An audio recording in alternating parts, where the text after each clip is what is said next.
My mother's voice came through the wall of the rental house in Santa Barbara, low but sharp enough that every word landed.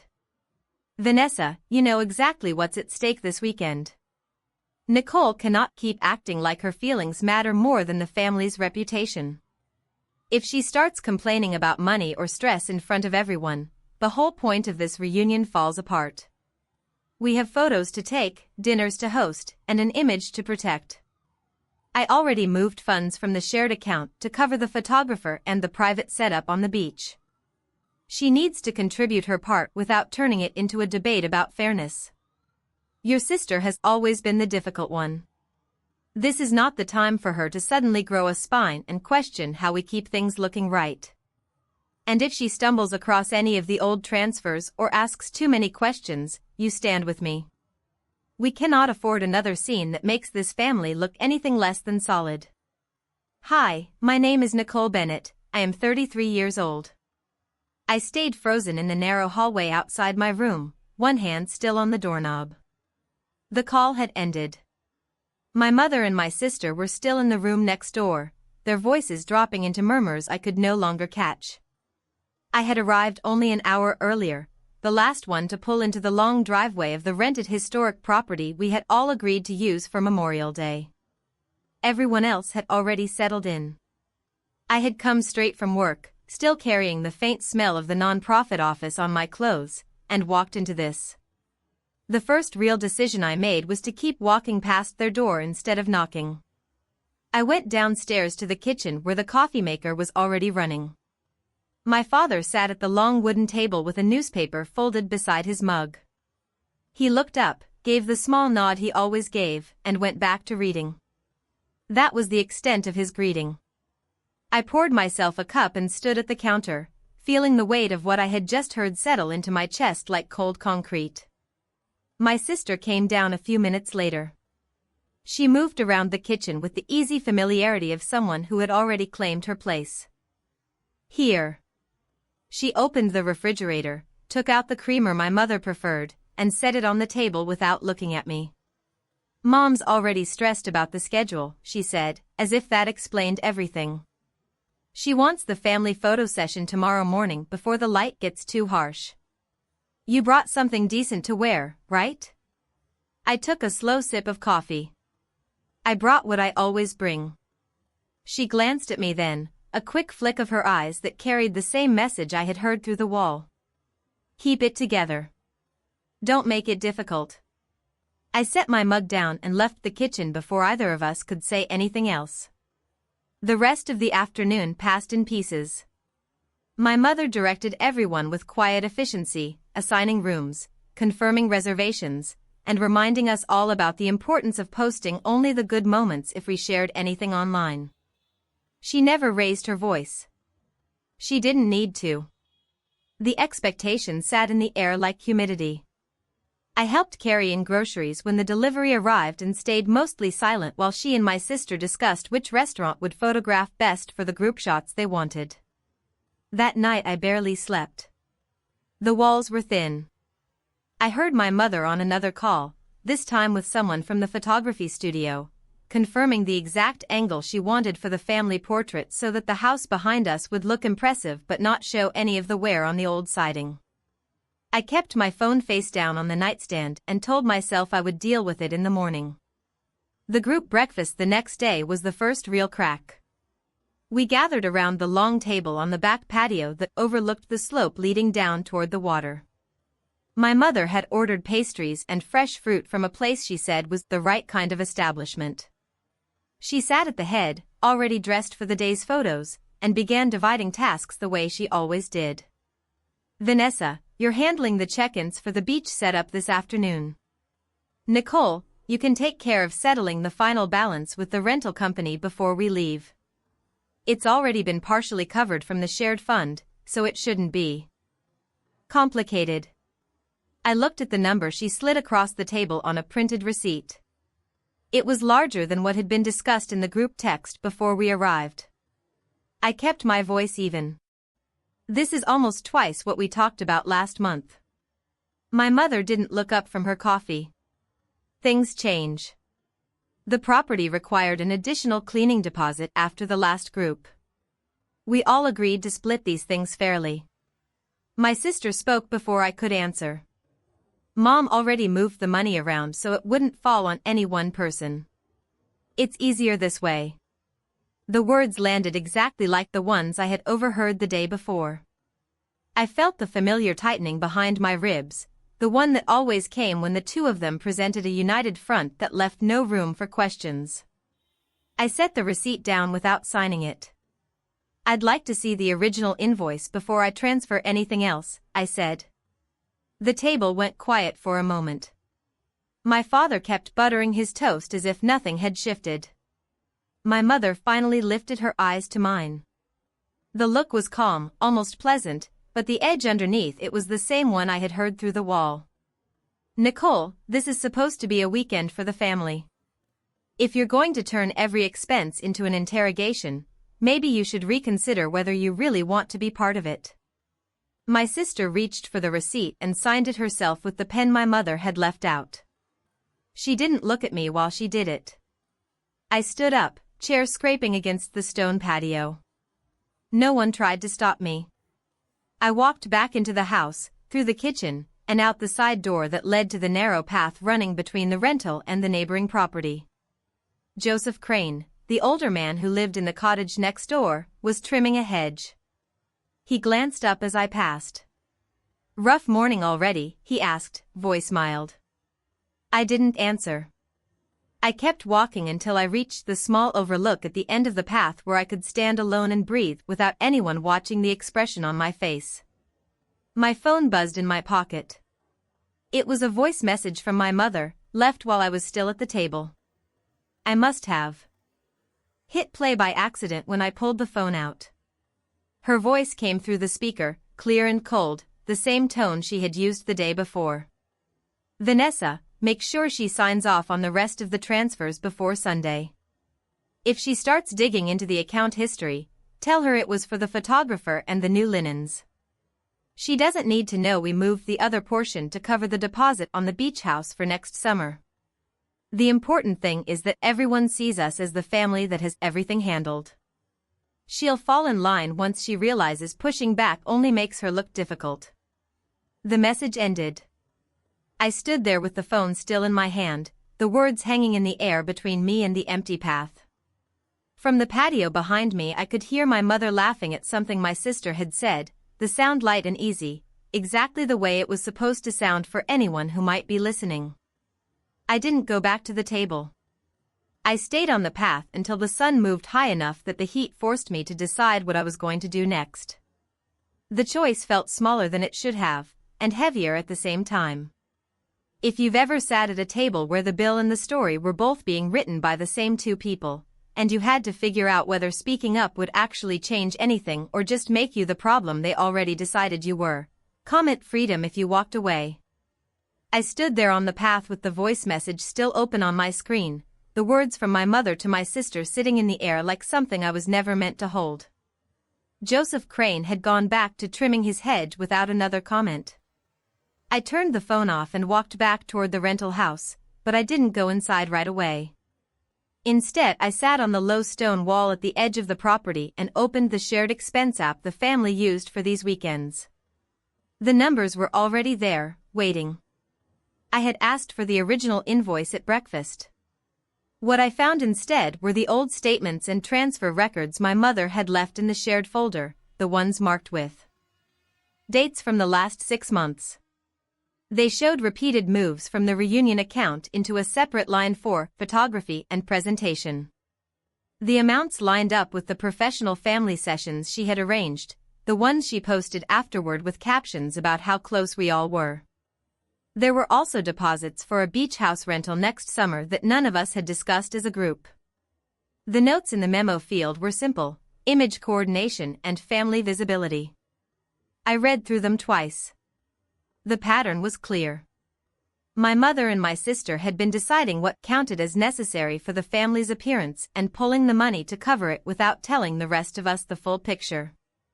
Then they framed the remaining balance as something we all owed equally. The voice message I had just heard was only the latest step in the same process. My phone buzzed with a text from Melissa Ford, my colleague at the nonprofit.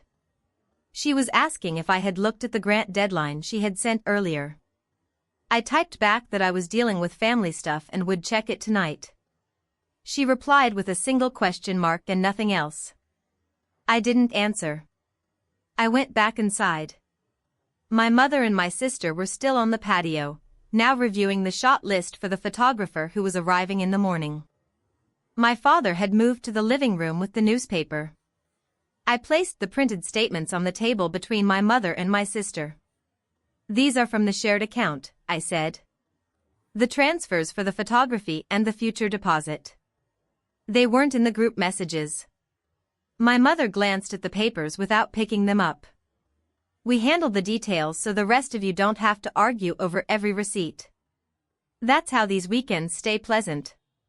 My sister leaned back in her chair. You're reading into things again. The money went where it was supposed to go. Everyone benefits from the photos and the setup. I kept my voice level. The memo says image coordination. That's not the same as splitting the cost of a group meal. My mother's expression didn't change. She lifted her coffee cup and took a small sip before she answered. Nicole, the family has a certain standard we try to maintain when we're all together. If you're going to treat every decision like an audit, you're going to make the weekend miserable for everyone else. That's not fair to the rest of us. My sister nodded once, the same small movement she had used at breakfast. Mom's right. You're turning this into something it doesn't need to be. Just sign the transfer like you said you would and we can move on. The words were delivered without heat, which made them land harder. I looked at both of them and saw the same coordinated calm I had heard through the wall the day before. They had already decided what the story was. I was the one who was difficult, the one who questioned too much, the one who threatened the image they were working to protect. I left the statements on the table and walked upstairs to my room. The door clicked shut behind me. I sat on the edge of the bed and opened the voice message again, this time saving a copy to a separate folder on my phone. The action felt small and necessary at the same time. Later that afternoon my mother called everyone together in the living room to confirm the next day's schedule. The photographer would arrive at 9. She wanted us all in coordinated colors, nothing too casual, and she wanted the group shot taken before any individual tensions showed on anyone's face. She looked directly at me when she said the last part. My father nodded along without speaking. My sister took notes on her phone. I stood near the doorway and didn't interrupt. When my mother finished, she asked if anyone had questions. No one did. I went outside again after the meeting. Joseph Crane was still in his yard, now watering the same hedge. He glanced over when he saw me. Family reunions are their own kind of work, he said. It wasn't a question. He didn't wait for an answer before turning the hose off and going back inside his cottage. That evening the four of us ate dinner at the long table again. My mother steered the conversation towards safe topics, the weather for the photo session, a cousin who might stop by the next day, the restaurant she had chosen for the group meal after the shoot. My sister backed every suggestion with small agreements. My father ate quietly. I answered when spoken to and kept my hands steady around my glass. After the plates were cleared, my sister followed me into the kitchen while I rinsed the glasses. She spoke in the same low voice my mother had used on the call. Mom's trying to make this nice for everyone. You don't have to make it harder than it already is. I turned the water off and faced her. The records show the money was moved before any of us agreed to the extra costs. That's not about making things nice. That's about deciding what the rest of us owe without asking. She didn't flinch. You always do this. You find one detail and turn it into proof that everyone's against you. It's exhausting for the rest of us. I didn't answer. She left the kitchen. I stayed and finished drying the glasses, placing each one back in the cabinet with deliberate care. My phone lit up with a text from my sister a few minutes later. Mom's right. You're making this harder than it needs to be. Just sign the transfer tonight or this is going to get ugly for all of us. She's already talking about whether you should even be in the main family photo if you can't get on the same page. I read it twice. The message was short and clean. It didn't ask for a response. It simply placed the next decision in front of me and waited. I put the phone face down on the counter and looked out the window at the dark slope leading toward the water. The lights from Joseph Crane's cottage were still on. I could see the outline of his hedge against the glow from his porch. The rest of the house behind me was quiet except for the low sound of the television in the living room where my father sat alone. I had until morning to decide what I was going to do with the records, the message, and the choice my sister had just laid out. The house felt smaller than it had when I arrived. The text from my sister sat on the screen until the battery notification reminded me it was still there. I didn't reply. I went to bed with the records and the saved voice message on my phone and woke up to the sound of my mother directing the photographer's assistant on the patio below my window. I dressed in the clothes I had brought, nothing coordinated with the palette my mother had chosen, and went downstairs. The house already smelled like the coffee and pastries she had ordered. My father was at the table again with his newspaper. My sister stood near the sliding doors, checking the shot list on her phone. My mother turned when she heard me and smiled the small, controlled smile she used when other people were present. "The photographer is ready for the group shot in 10 minutes, she said. "We're doing the full family first, then a few smaller ones." Elena Vargas from the rental company just called to confirm the final payment cleared. She said she spoke with you yesterday about the balance.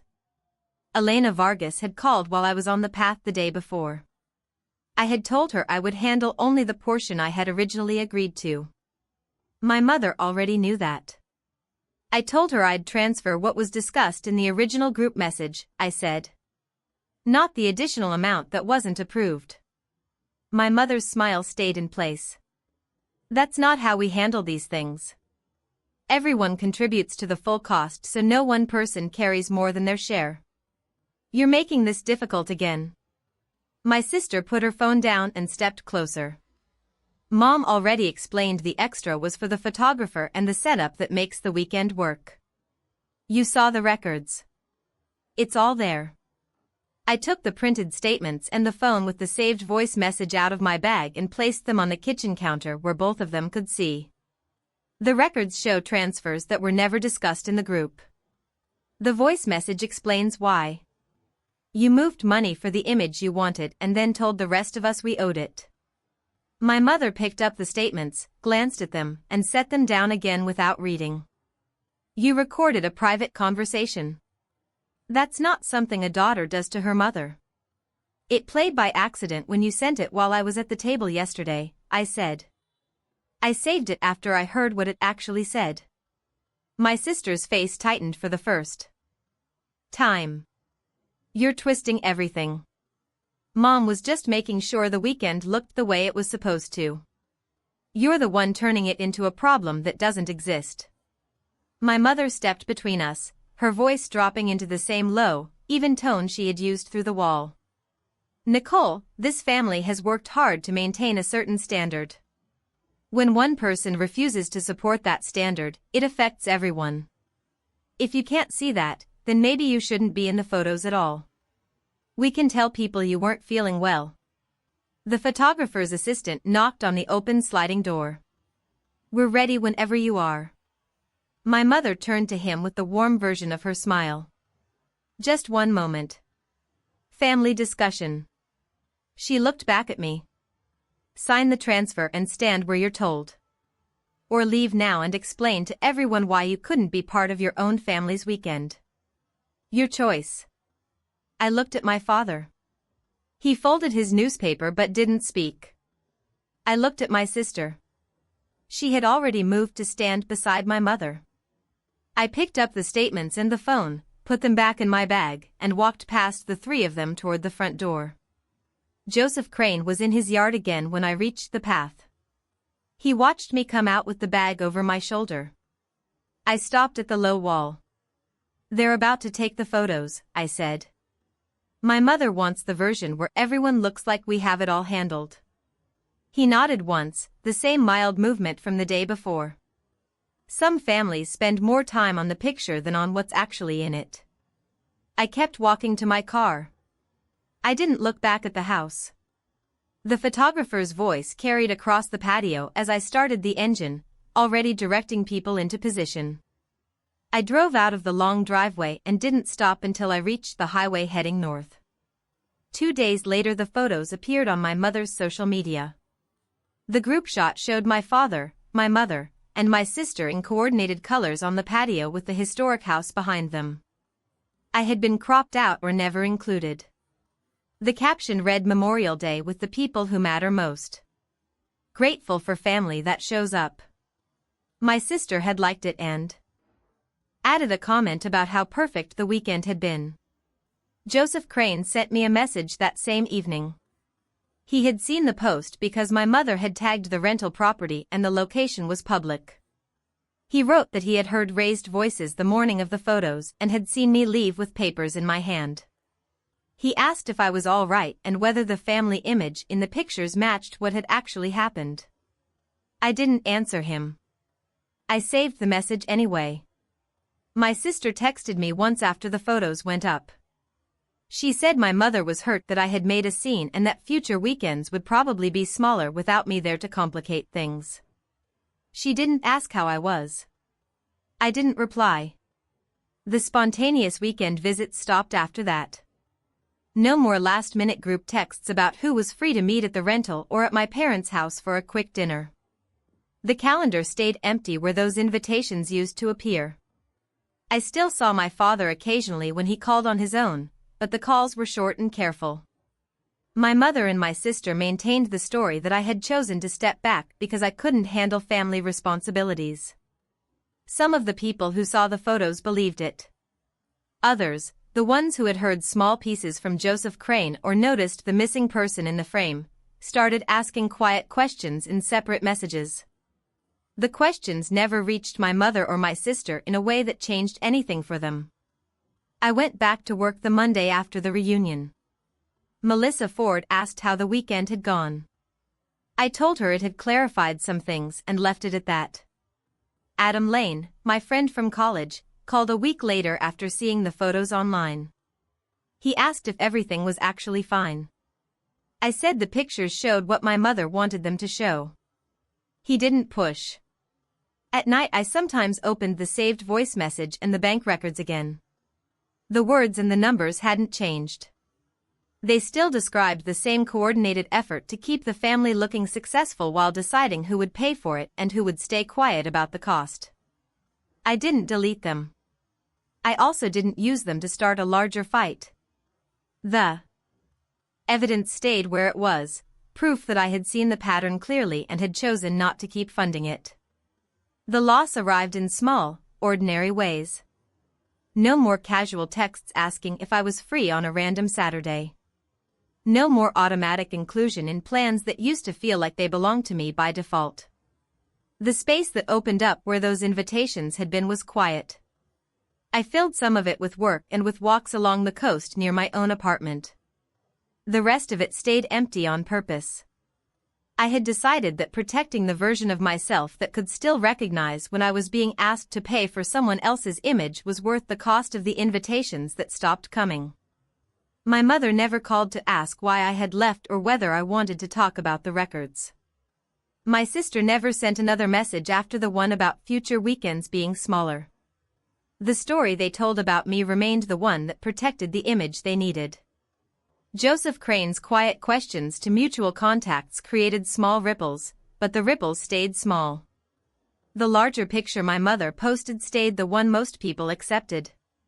I still have the records and the voice message. I look at them less often now. When I do, the feeling that comes is not anger or victory. It is the steady knowledge that I saw what was happening, said it out loud once, and then stopped participating in the version of the family that required me to pretend I hadn't seen it. That choice did not bring the invitations back. It did not make my mother or my sister change how they handled the money or the story. It only changed what I was willing to accept as the price of belonging.